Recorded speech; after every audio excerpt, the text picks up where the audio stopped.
Hi friends.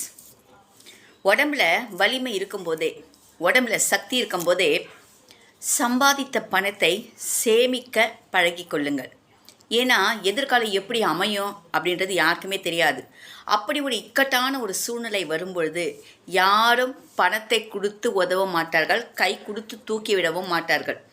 அப்போ நாம் நமக்காக சேமித்த பணம் தான் உதவி செய்யும் ஓரளவுக்கு. அதனால் உடம்பு தெம்பு இருக்கும்போதே நல்லா வேலை செய்து நல்லா சம்பாதிங்க.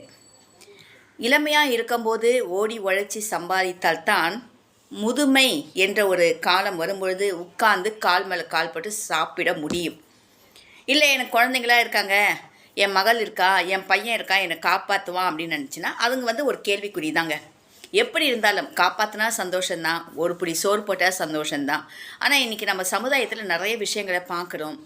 எல்லாமே இருந்தும் பெற்றோர்கள் முதியோர் இல்லத்தில் சேர்க்கப்படுகிறார்கள், சொத்துக்களை எழுதி வாங்கிக்கிட்டு அனாதையாக விடுறாங்க. இந்த மாதிரி விஷயங்களை நம்ம சமுதாயத்தில் பார்க்குறோம். எழுதி வாங்கிட்டு நடுத்தெருவில் விட்டுட்டு போகிற பிள்ளைகளும் இருக்காங்க.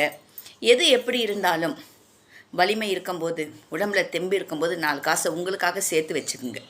சேர்த்து வச்சுக்கிட்டு எதிர்காலத்தில் நம்ம பிள்ளை காப்பாற்றுவான் அப்படின்னு சொல்லிட்டு மொத்தத்தையும் பாடி உங்கள் பிள்ளைங்கக்கிட்டேயும் கொடுத்துடாதீங்க. கொஞ்சம் உங்களுக்காகவும் கொஞ்சம் வச்சுக்குங்க.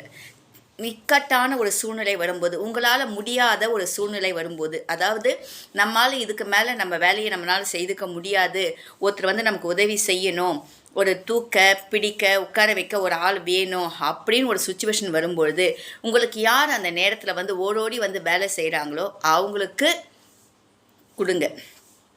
இல்லை அதில் அந்த மாதிரிலாம் எங்களுக்கு ஆள் இல்லை அப்படின்னு சொல்கிறப்போ உங்கள் பணம் ஓரளவுக்கு உங்களுக்கு கை கொடுக்கும். பணம் கொடுத்தா யாராவது செய்வாங்க, சரிங்களா?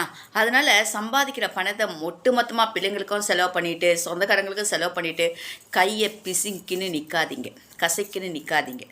உங்களுக்காக கொஞ்சம் பணத்தை சேர்த்து வைத்து கொள்ளுங்கள், எதிர்காலத்துக்கு உதவும். நான் திரும்ப திரும்ப எல்லாருக்கும் சொல்கிறது அதுதான். எங்கள் சொந்தக்காரர் கூட ஒருத்தர் கேட்பாங்க, நீ தான் என்னை காப்பாற்றணும் ஜான்சிமா அப்படின்வாங்க. நான் சொல்லிட்டேன், என்னுடைய சூழ்நிலை எதிர்காலத்தில் எப்படி இருக்குமோ எனக்கு தெரியாது.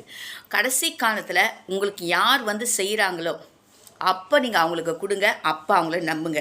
அவங்க செய்வாங்கன்றதுக்காக முன்னாடியே உங்கள் சொத்துக்களை எழுதி வச்சிட்டிங்கன்னா சத்தியமாக எழுதி வச்சுக்கோங்க, எந்த பிள்ளையும் செய்யாது. இதுதான் உண்மை. நிறைய நம்ம எக்ஸாம்பிள் பார்த்துட்ருக்கோம். ஸோ உங்களுக்கு வலிமை இருக்கும்போது, சம்பாதிக்கும் போது உங்கள் பணத்தை கொஞ்சம் உங்களுக்காக சேமித்து வைத்து கொள்ளுங்கள் என்பது என்னுடைய தாழ்மையான வேண்டுகோள். நிறைய பெற்றோர்கள் புலம்புறாங்க, இந்த 1000 ரூபாய் பென்ஷன் வச்சு தான் நான் வாழ்க்கையை ஓட்டிகிட்டு இருக்கேன், இப்போ 1500 நினைக்கிறேன் அப்படின்னு ஓட்டிகிட்டு இருக்கேன், சொத்துக்கெல்லாம் எழுதி வாங்கிட்டு என் அனாதையாக விட்டுட்டாங்க, யாரும் ஒரு கிளாஸ் காப்பி தண்ணி கூட கொடுக்கறதில்ல அப்படின்னு புலம்பும் போது மனசுக்கு ரொம்ப கஷ்டமாக இருக்குங்க. பணம் இருந்தால்